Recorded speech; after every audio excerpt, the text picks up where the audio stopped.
عمران خان صاحب نے ہر جلسے میں ہر روز ایک جلسہ کیا ہے, اس میں خطاب بھی کیا ہے, اس میں کسی جگہ انہوں نے ارشد شریف کا نام لیا ہو کہ اسے اس کی جان کو خطرہ ہے, اس کی جان کو متعدد بار اور میں نے اسے کہا بات لیا تھا ملٹیپل ٹائمز, آج فیکٹ ہے وہ اگر ہے تو پھر ٹھیک, ملٹیپل ٹائمز لیا میں اکثر, کیونکہ 3-4 نام تو وہ روٹین میں جلسوں میں اور سیمینار اسپیشلی جو اسلام آباد میں, اور اس میں کہتے رہے کہ ان کی جان کو خطرہ ہے. ہاں نہیں یہ کہا کہ خطرے کا بات ہے, اور یہ انہوں نے کہا ہوگا کہ میں نے انہیں کہا کہ ملک سے باہر چلے جائیں. یہ اس ٹائم شاید انہوں نے یا ان 4 لوگوں نے جنہوں نے بیٹھ کے میری جان کے بارے میں پلان کیا تھا, انہی لوگوں نے اس کے بارے میں جو انکشاف وہ آج کر رہے ہیں, کیا یہ پچھلے 6 مہینوں میں کیے انہوں نے؟ اچھا اگر کیے ہیں تو آج سینیریو مختلف ہوتا سر, لیکن کیونکہ ایک ایکس پرائم منسٹر بیٹھ کے اگر کسی جرنلسٹ کے بارے میں یہ کہتا ہے کہ اس کی جان کو خطرہ ہے اور وہ دبئی چلا گیا ہے, تو سر یہ پوزیشن مختلف ہو جاتی, پھر انٹرنیشنل باڈیز انوالو ہوتی, پھر ان کو ویزا ملتا, پھر ان کو کسی اور ملک میں شفٹ کیا جاتا. اس وقت تو آپ نے سچ بولا نہیں کیونکہ وہ زندہ انسان تھا, اب وہ فوت ہو گیا تو اب آپ نے سچ بولنا شروع کر دیا. یہ رات کو جب ہم کھڑے تھے ایئرپورٹ پہ تو رات کو یہی بات ہو رہی تھی کہ جتنے لوگ ان کے میں جذبات کی قدر کرتا ہوں, سارا ان کے جو آئے اور کہاں سے آئے اور کہاں سے آپ سے لگ کے رو رہے تھے, میں فلاں سے آیا, میں کراچی سے آن آیا, ایک فرانس سے آیا, میں فلاں آیا, سارے. لیکن یہی جذبہ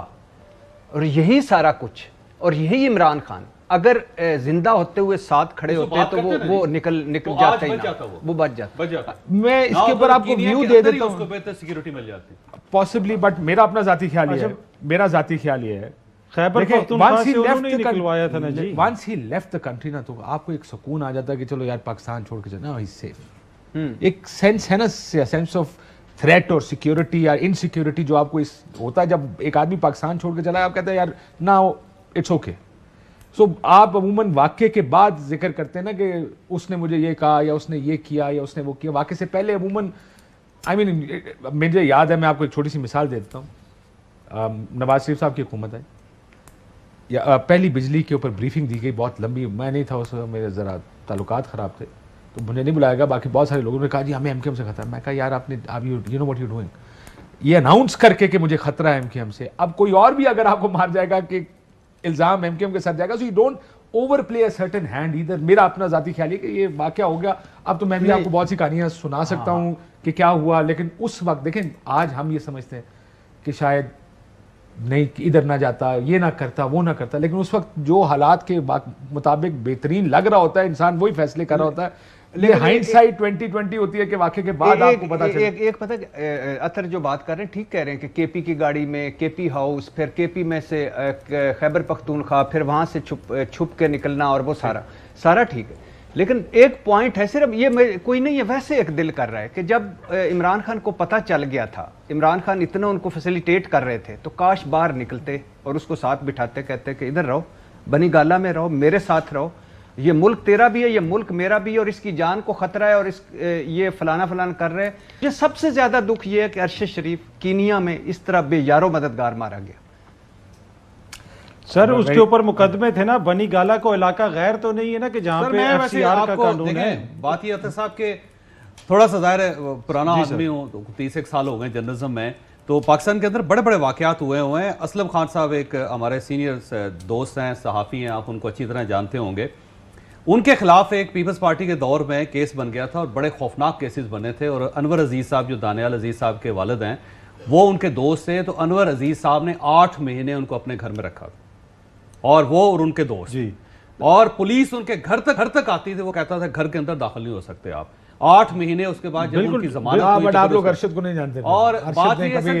کہ اگر آپ نے کسی کا ساتھ دینا ہے تو پھر ساتھ دیں آپ, پھر پتہ چلے کہ آپ مردوں کا ساتھ نہ دیں, زندہ کا ساتھ دیں. میں ایگری کرتا ہوں, اگر آپ ہیرو ہے سر, آپ تو اس ہیرو کو بچانا تھا. چھوٹی سی چیز ایڈ کروں گا, ہیرو کو مرنے کے بعد آپ کہہ رہے ہیں میرا ہیرو ہے, پاکستان کا سب سے بڑا جرنلسٹ ہے, میں اس کی بڑی عزت کرتا ہوں. نہیں, آپ کو زندہ کی کرنا چاہیے. جی اطہر صاحب ایک جملہ صرف ایڈ کروں گا, بالکل میں آپ سے ایگری کرتا ہوں, لیکن خان صاحب کی پوزیشن لینے پہ ہمیں اتنا مسئلہ ہے سر. اگر وہ اس کو گھر میں رکھ لیتے تو پھر تو یہاں قیامت آ جاتی. نہیں تو آ جاتی نا سر, کیا ہو جاتا ہے, آپ نے دوست رکھے نہیں ہیں. نہیں, پر ابھی بنی گالا کے اندر رکھے نہیں لوگ, انہوں نے اس کے حق میں بات کر دی ہے. خان صاحب نے بنی گالا کے اندر اپنے دوست رکھے ہیں اس سے پہلے. سر کیا آپ میں سے کوئی کسی سیاستدان کے گھر میں رہنا چاہے گا مشکل time? Sir let's not go there, یہ نہیں کوئی کرے گا. آپ بات تو کرتے ہیں نا, آپ ہم ساروں کا پہلا گٹ ریاکشن ہے کہ ملک چھوڑ کر چلے جائیں, ہمارا ساروں کا گٹ ریاکشن ہوتا ہے کہ یہ چھوڑ کے چلے جائیں ملک کو. Let's be fair and honest کہ کوئی ہم میں سے شاید چوہدری صاحب مجھے یقین ہے ہم میں سے کوئی بھی, کیونکہ اس کے بعد آپ جرنلزم کیا کریں گے اگر آپ کسی سیاستدان کے گھر جا کے پناہ لے لیں یا اس کے گھر رہنا شروع کر رہ لیں گے. I don't think it happens that way. میں نے نہیں آج تک سنا. دیکھیں کتنے دوست ہیں ہمارے جن کو گولیاں لگی ہیں, جن کے اوپر تھریٹس تھی, حامد میر کی وہ بم لگایا گیا, گولیاں لگی.